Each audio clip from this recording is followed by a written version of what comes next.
Bismillahirrahmanirrahim. Assalamu alaikum. I am from the Muslim Scholar School system. My name is Sana Rasool and I am the teacher of the Muslim Scholar School system. I am the teacher of English grade 8. Today's diary is unit number 6, translation paragraph 2. Sorry, आपका paragraph है 2. Page number है 56, question सी. Page number है 62, question a full. As you know students, already we have started unit number 6, sports and sportsmanship. खेल और खेलों में इंसाफ पसंदी के बारे में हमने पढ़ा. उसका पैराग्राफ नंबर 1 पढ़ा, पैराग्राफ नंबर 2 पढ़ा. आज हमने इसका पैराग्राफ 3 पढ़ना है. पहले हम ट्रांसलेशन करते हैं, फिर हम अपनी नेक्स्ट डायरी की तरफ जाते हैं. पेज नंबर 58 पे हमारा पैराग्राफ 3 स्टार्ट हो रहा है. See, let's start. Sports is competitive. जो खेलें होती हैं वो मुकाबलाबाजी पर मुबनी होती हैं, मुश्तमिल होती हैं. यानी कि जब हम कोई भी खेल खेल रहे होते हैं तो हमेशा वहां पर दो टीम्स होती हैं, ए और बी. हम क्रिकेट खेल रहे हैं, हम फुटबॉल खेल रहे हैं, हॉकी खेल रहे हैं, व्हाटएवर हम जो भी गेम खेल रहे हैं, तो हमेशा वहां पर आपने देखा होगा मुकाबलाबाजी, कंपटीशन होता है. It has many breath taking moments. यहाँ पर बहुत से ऐसे लम्हात आते हैं. Which are source of joy, जो कि खुशी का बायस बनते हैं. बहुत से इसमें हैरत अंगेज लम्हात आते हैं जो कि खुशी का बायस बनते हैं. सम आईज शेड टीयर्स, कुछ आंखें जो हैं वो आंसू बहाती हैं. एंड सम फेसेस स्माइल, और कुछ चेहरे मुस्कुराते हैं. बट इन द एंड, लेकिन आखिर में, it all comes down to what is important, like shaking hands and showcasing sportsmanship. अच्छा जी, वो कह रहे हैं फिर आखिर में यही होता है कि सब जो है, जो अहम चीज है उस पर आ जाते हैं. अहम चीज क्या है? जैसे कि शेकिंग हैंड्स, हाथ में लाना, एंड शो केसिंग, और मुजाहिरा करना या जाहिर करना, स्पोर्ट्समैनशिप, इंसाफ पसंदी का. It teach to work in a team, ये सिखाता है टीम में, यानी कि ग्रो बनकर, टीम बनकर काम करना. दैट इज हेल्पफुल, जो कि मददगार साबित होता है. फॉर कोलैबोरेशन, तामुन के लिए, बाहमी तामुन के लिए. In every walk of life, जिंदगी के हर कदम में. Students should manage their time for sports as well. तलबा को चाहिए कि पढ़ाई के साथ साथ वो खेलों के लिए भी टाइम जो है वो निकालें, मैनेज करें. रिसेंट स्टडीज, हालिया जो तहकीक है, हैव शोन, वो साबित करती है या जाहिर करती है, दैट के द स्टूडेंट्स, तलबा who give equal importance to sports along with studies, जो स्टडी के साथ साथ खेलों को भी बराबरी की अहमियत देते हैं, are achievers in professional life as compare to those who neglect it. वो जो है वो पेशा वराना जीतने वाले अचीवर्स हैं. यानी कि अचीवर्स का मतलब जीतने वाला, प्रोफेशनल, पेशा वराना लाइफ, जिंदगी में, एज कंपेयर्ड, उनके मुकाबले में, टू दोज, उनके, हु निग्लेक्ट इट, जो इसको निगलेक्ट करते हैं, नजरअंदाज करते हैं. किसको? स्पोर्ट्स को, यानी कि खेलों को. यानी कि वो जो कह रहे हैं, जो तलबा अपने खेलों के साथ साथ अपनी पढ़ाई भी करते हैं और हर पार्टिसिपेट करते हैं हर स्पोर्ट में, तो वो जो है वो एक अचीवर्स होते हैं. वो अपनी जिंदगी में, पेशावराना जिंदगी में एक अचीवर साबित होते हैं. ये स्टूडेंट्स हमारा पैराग्राफ नंबर 3 जो है वो कंप्लीट हो गया. नेक्स्ट अपनी डायरी की तरफ चलते हैं. नेक्स्ट है हमारे पास पेज नंबर 56, क्वेश्चन सी. पेज नंबर, लास्ट वाली डायरी में बच्चे आपने पेज नंबर 56 का क्वेश्चन ए किया था, जो कि अबाउट समरी. नेक्स्ट जो बी वाला है वो हमारा एक्सक्लूड है. सी वाला देखेंगे, write an essay on importance of justice, make a mind map as well for inquiring of ideas. अच्छा जी, ये आपका ऐसे है जो कि बुक का क्वेश्चन है और आपके नोट्स पर ये ऐसे गिवन है. आपने इसको वहां से लर्न करना है. मैं आपको ये रीड आउट करवाती हूँ, आप इसको साथ साथ देख लें, सुन लें. इंपॉर्टेंस ऑफ जस्टिस, इंसाफ की अहमियत. हमने आपको हमने चैप्टर पढ़ा था यूनिट नंबर 5 हजरत उमर के बारे में, उनके साफ पसंदी के बारे में. उसी से रिलेटेड हमने ये ऐसे राइट करना है. जस्टिस मीन्स, इंसाफ का मतलब है जस्ट बिहेवियर और फेयर ट्रीटमेंट ऑफ पीपल. लोगों के साथ इंसाफ का मामला करना, बिल्कुल फेयर ट्रीटमेंट करना, बिल्कुल एक दूसरे के साथ जो है वो इंसाफ करना. हमेशा जो भी फैसला करें आप जस्ट पर मुबनी हो, यानी कि इंसाफ पर मुबनी हो. आपका रवैया लोगों के साथ अच्छा होना चाहिए. It is maintenance of what is just and right. ये आपको मेंटेन बताता है, आपको करता है कि क्या सही है और क्या गलत है. Justice must be upheld under any circumstances. Justice को लाजमी किसी भी हालात में जो है वो आपने मुमकिन बनाना है, अपने हर फैसले में कायम रखना है। Justice plays a very important role in society, ये सोसाइटी में बहुत अहम किरदार अदा करता है। It is necessary to maintain law and order in a society, ठीक है, ये आपके कानून को सोसाइटी में कायम रखने के लिए बहुत जरूरी है। It help us to remove social evils, ये जो समाजी बुराइयां हैं उनको खत्म करने में मदद देता है। लाइक करप्शन, ब्राइबरी, करप्शन कहते हैं आपको जो भी हम करप्शन आजकल हर चीज में, किसी को रिश्वत देना, करप्शन करना, ब्राइबरी, रिश्वत, smuggling, etc. It also paves the way of progress and prosperity.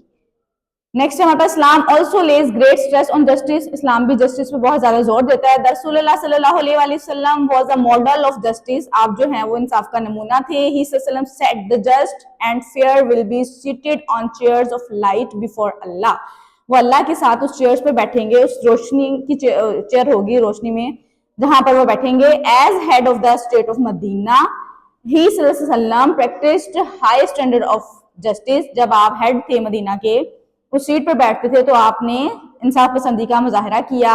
ही सल्लल्लाहु अलैहि वसल्लम advised his companions to be just, आपने अपने साथियों को तलकीन की कि वो इंसाफ पसंद रहें इन देयर डीलिंग्स, अपने मामलात में, विद अदर पीपल, दूसरे लोगों के साथ।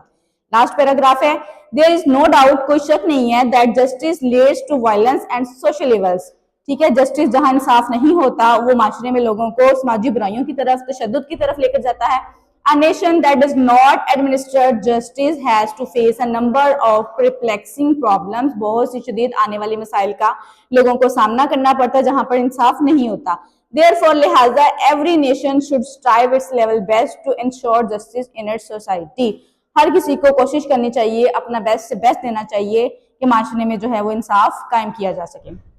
ये हमारा क्वेश्चन सी ऐसे इंपॉर्टेंस ऑफ डिस्टेंस कंप्लीट हो गया है। नेक्स्ट हम चलते हैं अपने अगले क्वेश्चन की तरफ, वो है पेज नंबर 62 पर क्वेश्चन ए फुल, ठीक है जी। क्वेश्चन ए है हमारे पास रीडिंग स्किल का, page number 62, question A reading skills, reading for understanding. Number 1 है हमारे पास, write the contextual meaning of the word words highlighted in the text. आपने देखा होगा आपके ट्रांसलेशन में वर्ड्स हाईलाइटेड हैं, दिस, ये देखें सारे जो वर्ड्स आपके ट्रांसलेशन में हाईलाइटेड है उनके वो कह रहे हैं कॉन्टेक्चुअल मीनिंग्स राइट करें। और जो है नेक्स्ट हमारे पास का क्वेश्चन है, use the highlighted words of the text in sentences of your own, और फिर आपने उनको अपने सेंटेंसेस में यूज करना है।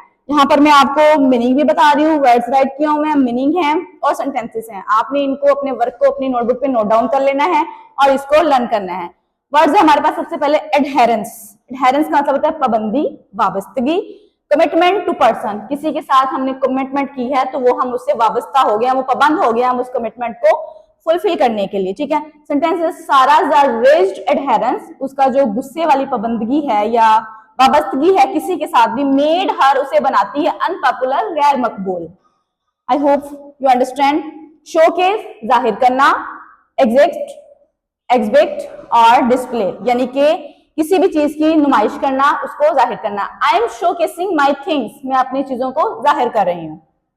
कोलैबोरेशन, ताउन को कहते हैं, कॉपरेशन, ताउन। शी वर्कड, उसने काम किया, विद द कोलैबोरेशन, बाहमी ताउन के साथ, ऑफ अ टीम, एक टीम के साथ, बाहमी ताउन के साथ उसने काम किया। एक्स्ट्राऑर्डिनरी, गैर मामूली, remarkable, he is an extraordinary boy, वो एक बहुत ही गैर मामूली बॉय है। इनॉग्रेशन, इफ्तिताह, किसी चीज को स्टार्ट करना, beginning, starting. I am going to attend an inauguration ceremony, मैं एक सेरेमनी का इफ्तिताह है वहां पर जा रही हूँ। प्रेस्टिजियस, मोतबर, एस्टीम्ड, मोतबर। I am a student of a prestigious school, यानी कि खास स्कूल के मैं स्टूडेंट हूँ। नेक्स्ट है हमारे पास सिग्निफिकेंट, अहम, इंपॉर्टेंट, अहम। Ali got a significant amount from his father, Ali ने अपने फादर से बहुत ज्यादा अहम अमाउंट हासिल की। कंसेक्टिव, लगातार, सक्सेसिव, लगातार। I am attending a workshop, मैं एक वर्कशॉप अटेंड कर रही हूँ, फॉर 5 कंसेक्टिव डेज, पिछले लगातार 5 दिनों से, ठीक है। Adherence, showcase, collaboration, extraordinary, inauguration, prestigious, significant, consecutive. आपने ये वर्ड्स भी नोट डाउन कर लेने हैं और इसके सेंटेंसेस भी नोट डाउन कर लेने हैं। आई होप आपको मेरा ये लेक्चर समझ आ गया होगा और आपने अच्छे से अपनी डायरी को लर्न करना है। Have a nice day, Allah Hafiz.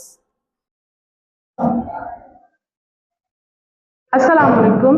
Myself, Amra Rasool. I am from the Muslim Scholars Course System, Rahim Ya Khan. Dear students, I am your grade 8 Islamia teacher. आज की हमारी डायरी है बाब शशम सबक हजरत सैयदना इमाम हुसैन रज़ियल्लाहु अन्हु। इसकी सरगर्मियां करेंगे साथ में, और तफसीली सवाल एक ही है इसका, वो मुकम्मल होगा। नाजरा में हमारी डायरी जाएगी अहादीस 1 ता 4 दोहराई। अहादीस हम मुकम्मल कर चुके हैं, आप इसको दोबारा आज की डायरी में हम अगेन इसको भेज रहे हैं 1 ता 4 मुकम्मल मा तर्जुमा के साथ आप इसको अहादीस को लर्न करेंगे। आज तफसीली सवाल 1 की तरफ सबसे पहले बुक पेज नंबर 73 पर आपका तफसीली सवाल है, हजरत इमाम हुसैन रज़ियल्लाहु अन्हु की सीरत पर जामिया नोट लिखें। क्या आप हजरत इमाम हुसैन रज़ियल्लाहु अन्हु की सीरत के बारे में क्या जानते हैं? आपने वो तमाम चीजें इस तफसीली सवाल में राइट करनी है, जिसका आंसर बुक पेज 71 पर है। बुक पेज 71 पर आपका सबसे पहले फर्स्ट पैराग्राफ है, हमने इसको पहले भी किया है। फर्स्ट पैराग्राफ से लेकर सेकंड लास्ट पैराग्राफ तक लॉन्ग क्वेश्चन 1 का आंसर है। I repeated, book page 71 first paragraph से लेकर सेकंड लास्ट पैराग्राफ तक इसका आंसर आएगा।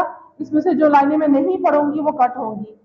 सबसे बड़ी बात, हम तारुफ में हजरत इमाम हुसैन रज़ियल्लाहु अन्हु के बारे में बताएंगे। हजरत इमाम हुसैन रज़ियल्लाहु अन्हु हजरत अली करमुल्लाह वजह और सैयदा फातिमा ज़हरा रज़ियल्लाहु अन्हा के साहबजादे, नबी करीम सल्लल्लाहु अलैहि वसल्लम के नवासे और हजरत हसन रज़ियल्लाहु अन्हा के छोटे भाई हैं। सैयदना इमाम हुसैन रज़ियल्लाहु अन्हा, जैसे कि हम जानते हैं, 4 शबान की 4 हिजरी को मदीना मुनव्वरा में पैदा हुए। सैयदना इमाम हुसैन रज़ियल्लाहु अन्हु ने तकरीबन 7 साल तक नबी करीम सल्लल्लाहु अलैहि वसल्लम के साए आतफत में परवरिश पाई। नबी करीम सल्लल्लाहु अलैहि वसल्लम हजरत हसन और हुसैन रज़ियल्लाहु अन्हु से गैर मामूली मोहब्बत और शफकत फरमाते थे। मीन्स कि आपकी जो मोहब्बत है वो गैर मामूली थी। नबी करीम सल्लल्लाहु अलैहि वसल्लम आपकी तरबियत का ही ये नतीजा था, आप सल्लल्लाहु अलैहि वसल्लम की तरबियत का ही ये नतीजा था कि हजरत हसन रज़ियल्लाहु अन्हु बेहद फ़ियास, नहायत मुत्तकी, इबादत गुजार और कसरत से इबादत करने वाले और नेक अमल करने वाले थे। सखावत, नवाजी, गरीब परवरी, इखलाक मुरव्वत और सब्र तकवा आप रज़ियल्लाहु अन्हु की नुमाया खसूसियात थी। आप रज़ियल्लाहु अन्हु को नमाज से बेहद शुगफ था, अक्सर रोजे रखते और हज और उम्रे का इतना ज़ौक़ था कि आप रज़ियल्लाहु अन्हु ने मुतअद्दिद हज अदा फरमाए। हजरत हुसैन रज़ियल्लाहु अन्हु अपनी ज़ात में एक उम्मत थे। आप सूरत और सीरत में रसूल अकरम सल्लल्लाहु अलैहि वसल्लम के मुशाबा थे, यानी कि उनसे मिलते थे। आपकी ज़ाते ग्रामी बेमिसाल सिफ़ात, मीन्स कि आप में बेहद खूबियाँ थी और मुहासिन से मुतसफ थे। हजरत हुसैन रज़ियल्लाहु अन्हु ने खानवादा नबूवत में परवरिश पाई। इन्हीं कमालात की बिना पर आप रज़ियल्लाहु अन्हु फजलो कमाल के ओहदे सुरैया पर फाइज होते हुए। हम जितनी भी इनकी खूबियाँ हैं बयान करें वो कम है। आप इसमें सीरत में तमाम जो लाइनें जो मैंने बोली हैं आप इनको राइट करेंगे। ये तफसीली सवाल 1 का आंसर है। इसके साथ हमारी सरगर्मियाँ हैं, सरगर्मियाँ 2 हैं इस चैप्टर में। बुक पेज 73 पे आप सरगर्मियाँ देखेंगे। पहली सरगर्मियाँ जी, हजरत इमाम हुसैन रज़ियल्लाहु अन्हु की हालात ज़िंदगी पर मालूमाती चार्ट तैयार करें और जमात में आवेज़ा करें। ये अमली सरगर्मी है, मीन्स कि आप इसको आप हजरत इमाम हुसैन रज़ियल्लाहु अन्हु के बारे में जो भी बातें जानते हैं उसको एक चार्ट में तैयार करेंगे। हमने इस चैप्टर में बहुत सारी बातें पढ़ी, आप इसको हम जैसे उनकी तारुफ है, उनकी विलादत है, मैदान करबला का वाक़या है, यजीद की बैत से इनकार है, ये सब चीज़ें डिस्कस हमने रीडिंग में की थी। ये तमाम हम उनकी हालात ज़िंदगी के बारे में हम डिस्कस कर चुके हैं इस चैप्टर में। वो आप इस तमाम चीज़ें इस मालूमाती चार्ट पर आप अवेज़ा करेंगे, मालूमाती चार्ट में तैयार करेंगे और उसको जमात में अवेज़ा करेंगे। सरगर्मी नंबर 2 है, हजरत इमाम हुसैन रज़ियल्लाहु अन्हु की ज़िंदगी से हमें कैसे रहनुमाई हासिल कर सकते हैं, उन वजूहात को चार्ट पर तहरीर करें। ये तहरीरी सरगर्मी है, आपने अपने सेल्फ बाय सेल्फ इस सरगर्मी को करना है और हम उनकी ज़िंदगी से कैसे रहनुमाई हासिल कर सकते हैं, इन चीज़ों को आप एक नोटबुक पर तैयार करेंगे और इसको लर्न करेंगे। आज की हमारी डायरी इतनी थी। थैंक यू सो मच, जज़ाकल्लाह। अस्सलाम वालेकुम, I am your math teacher of grade 8 from the Muslim scholars course system, Rahim या Khan. Today our topic is exercise number 5.5, question number 1 to 4. First of all, we discuss about the probability. Probability is the chance of occurrence of an event. मतलब हमारे पास probability क्या होगी, किसी भी करने का chance. जैसे कि मैं एक क्वीन को टॉस करूं, उसमें अब हेड और टेल उन दोनों के आने के चांसेस क्या हैं, एक एक है. अगर एक दफा टॉस करूंगी तो हेड के आने का चांस भी क्या है, एक है, और टेल के आने का चांस भी क्या है, एक है. ओके, इसे क्या कहते हैं, हम किसी भी चीज के होने के चांसेस को हम क्या कहते हैं, प्रोबेबिलिटी कहते हैं. प्रोबेबिलिटी फाइंड करने का फॉर्मूला क्या है, number of favourable outcome divided by number of possible outcome. अब फेवरेबल आउटकम कौन से हैं, कोई भी इवेंट है, उस इवेंट से जो रिजल्ट्स हमारे पास आते हैं वो हमारे पास क्या आते हैं, फेवरेबल आउटकम आते हैं. और नंबर ऑफ जो पॉसिबल आउटकम्स हैं वो हमारे पास क्या होती है, सैंपल स्पेस होती है, जिसकी टोटल आउटकम्स होती है किसी भी इवेंट की, किसी भी सैंपल स्पेस की टोटल आउटकम्स होती है. जैसे मैं क्वीन को टॉस कर रही हूँ तो क्वीन की सैंपल स्पेस जो होगी हमारे पास वो क्या होंगी, पॉसिबल आउटकम्स होंगी. ओके, इफ अब हमारे पास ये फॉर्मूला प्रोबेबिलिटी फाइंड करने का, if A is any event then P of A is equal to N of A over N of S. ये हमारे पास फॉर्मूला. अगर ए हमारे पास, फॉर एग्जांपल हम पहले इसको लेट करेंगे ना, कि हमारे पास जो भी इवेंट है उसको किसी ना किसी अल्फाबेट से हम लेट कर लेंगे कि हमारे पास ये, इसको हम किससे शो करा रहे हैं. मैंने फॉर एग्जांपल इवेंट को जो से ए से शो करा दिया, तो हमारे पास इसका फॉर्मूला क्या बनेगा, P ऑफ ए मतलब प्रोबेबिलिटी ऑफ ए, उस इवेंट की probability is equal to N of A मतलब उस इवेंट के favourable outcomes divided by N of S मतलब उस सैंपल स्पेस के possible outcomes. Okay, now first of all question number come to question number 2. Question number 1, complete the following table. हमने इस table को complete करना है. अब हमें हमारे पास फॉर्मूला पता चल गया, P of A is equal to N of A over N of S. हमें पता है कि हमारे पास इस फ्रैक्शन में ऊपर वाली जो वैल्यू होगी वो क्या होगी, एन ऑफ ए होगी, नीचे वाली जो वैल्यू होगी वो क्या होगी, एन ऑफ एस होगी. न्यूमरेटर एन ऑफ ए है, डिनोमिनेटर एन ऑफ एस है. तो हमारे पास देखें, अब जो रेड से हमारे पास यहाँ पे गिवन है वो हमारे पास क्वेश्चन है, और जो ब्लू से गिवन है वो हमारे पास आंसर है. अब यहाँ पे इस फर्स्ट पार्ट में हमारे पास एन ऑफ ए भी गिवन है, एन ऑफ एस भी गिवन है. हमें फाइंड आउट क्या करना है, प्रोबेबिलिटी फाइंड करनी है. तो प्रोबेबिलिटी का फॉर्मूला क्या है, N of A over N of S. N of A क्या है 5 ओवर एन ऑफ एस क्या है हमारे पास 15. 5 ओवर 15 क्या आ जाएगी, प्रोबेबिलिटी ऑफ ए आ जाएगी. ओके, अब नेक्स्ट पार्ट में हमारे पास प्रोबेबिलिटी भी गिवन है, उसने बता दिया कि इसमें एन ऑफ एस क्या है, ये है. तो एन ऑफ ए क्या होगा, ऑब्वियसली हमारे पास क्या होगा, ऊपर वाली जो वैल्यू होगी न्यूमरेटर वाली 17, वो हमारे पास क्या होगा, N of S. Same to same question number इसके पार्ट नंबर 3 में भी यही होगा. 1/6 प्रोबेबिलिटी है, 6 इसकी क्या है, एन ऑफ एस है हमारे पास. टोटल नंबर ऑफ क्या है, सैंपल स्पेस, फिर total number of possible outcomes, और 1 हमारे पास क्या होगी, इसका एन ऑफ ए होगी. फॉर्मूला आपको याद होगा तो आप इजीली इसको फाइंड आउट कर सकेंगे. Okay, now come to question number 2. Zara rolled a dice. What will be the probability of getting the digit 4? Also find the probability of not getting the digit 4. अब वो कह रहे हैं कि हमारे पास अगर ज़ारा एक डाइस को रोल करे तो हमारे पास बताएं कि 4 के आने के चांस कितने हैं और 4 के ना आने के चांस कितने हैं. गेटिंग द डिजिट 4 के आने के चांस कितने हैं. Find the probability of not getting the digit 4 और 4 के ना आने के चांस कितने हैं. तो हमारे पास सबसे पहले जब हम रोल को डाइस को एक दफा रोल करेंगे तो हमारे पास क्या क्या आ सकता है, 1 आ सकता है, 2 आ सकता है, 3 आ सकता है, 4, 5, 6. ये हमारे पास सारे के सारे क्या है, पॉसिबल आउटकम्स हैं. पॉसिबल आउटकम्स क्या होती है, यही हमारे पास क्या होती है, सैंपल स्पेस होती है. जितने भी चीजें आनी है वो हमारे पास क्या होंगी, पॉसिबल आउटकम्स होंगी. सैंपल स्पेस क्या बनेगी अब इसकी डाइस की, S is equal to sample space को हम S से रिप्रेजेंट करते हैं. तो हमारे पास क्या होती है 1, 2, 3, 4, 5, 6, ये सैंपल स्पेस आ गई है. और एन ऑफ एस हमारे पास क्या आ जाएगा 6. ये हमारे पास कितने डिजिट है 1, 2, 3, 4, 5, 6 है. तो एन ऑफ एस क्या आ जाएगा, एन किसको शो करा रहा है, नंबर ऑफ सैंपल स्पेस को, ठीक है, और पॉसिबल आउटकम्स को, इज इक्वल टू 6. लेट अब हमारे पास आगे अब हमने सैंपल स्पेस बना ली. अब हम नेक्स्ट पार्ट पे आएंगे. क्या है हमारे पास, what will be the probability of getting the digit 4. हमने डिजिट 4 की प्रोबेबिलिटी फाइंड करनी है. सबसे पहले इस इवेंट को हम लेट करेंगे. मैंने स्टार्टिंग में बताया था आपको कि हम इसे लेट करेंगे. Let A be the event of getting digit 4. मैं डिजिट 4 को लेट कर रही हूँ. मैं कह रही हूँ कि इसको मैंने ए का नियम दे दिया. ओके, तो ए हमारे पास क्या आ जाएगा. अब जरा देखें इसमें ए के आने के चांस कितने हैं. ए के आने के चांस 4 है या 1 है. ए के आने का चांस 1 है. एक दफा मैं उसको डाइस को रोल करूंगी तो मेरे पास एक दफा ही 4 आ सकता है, इससे ज्यादा दफा नहीं आ सकता. ठीक है, तो इसके आने का चांस एक ही है. तो हमारे पास क्या आ जाएगा, अगर मैं इसको शो कराऊं यहाँ पे एक और स्टेप कर दूं यहाँ पे, हमारे पास a इज इक्वल टू आ जाएगा 4. तो ये मेरे पास क्या बन गया इवेंट. और एन ऑफ एस क्या हमारे पास क्या आ जाएगा, फिर ये एक है तो हमारे पास एक एलिमेंट है, तो हमारे पास एन ऑफ एस क्या एन ऑफ ए क्या आ जाएगा 1. Okay, as we know that P of A is equal to N of A over N of S. Okay, N of A हमारे पास अब क्या है 1 और एन ऑफ एस हमारे पास क्या है ये 6. हमारे पास प्रोबेबिलिटी क्या आ जाएगी 1/6. अब यहाँ पे हम जो ऑफ गेटिंग डिजिट 4 को एड कर चुके हैं इस इवेंट को। और नेक्स्ट क्या है हमारे पास, नेक्स्ट क्या कह रहा है, find the also find the probability of not getting the digit 4। अब मैं डाइस को रोल करूं, जब डाइस को रोल करूंगी मेरे पास ये 6 चीजें आने के चांसेस है, ये 6 डिजिट्स आने के चांसेस है। लेकिन वो कह रहा है कि 4 के ना आने के चांसेस कितने हैं, 4 के ना आने के चांसेस कितने हैं, एक यहाँ पे भी 4 नहीं आ सकता, यहाँ पे भी, यहाँ पे भी, यहाँ पे भी, यहाँ पे भी, मतलब इसके ना आने के चांसेस कितने हैं, 5 है। तो लेट ए प्राइम, मैंने इसे क्या कह दिया, A prime be the event of not getting digit 4। आप ए प्राइम भी लेट कर सकते हैं, आप कोई और अल्फाबेट भी लेट कर सकते हैं। N of A prime let कर ले ज्यादा बेहतर है। N of A prime is equal to 5। How it is, ये हमारे पास एन ऑफ ए प्राइम कैसे आया है, ऐसे आया है। हमारे पास जो ये इवेंट बनेगा, क्या बनेगा, हमारे पास 1 आएगा, 2 आ सकता है, 3 आ सकता है, 4, अच्छा इसको रहने दें आप बस ये देख लें कि हमारे पास 4 के आने के ना आने के चांसेस कितने हैं। ना आने के चांसेस कितने हैं, हमारे पास 5 है कि 4 जो सा हमारे पास 5 प्राइम नहीं आ सकता। तो एन ऑफ ए प्राइम क्या आ जाएगा, हमारे पास 5 आ जाएगा। एज वी नो दैट, अब हमारे पास फॉर्मूला वही वाला यूज होना है हर एक में। जैसे जैसे इवेंट का नेम चेंज होता जाएगा वैसे वैसे हम फॉर्मूला में चेंजिंग करते जाएंगे। ये नहीं है कि आपका इवेंट का नेम भी है और आप उसकी जगह फॉर्मूला वही वाला अप्लाई कर रहे हैं। यहाँ पे ए प्राइम हमने शो कराया, तो यहाँ पे वहां पे ए की जगह पे क्या आ जाएगा, A prime, N of A prime और एन ऑफ एस।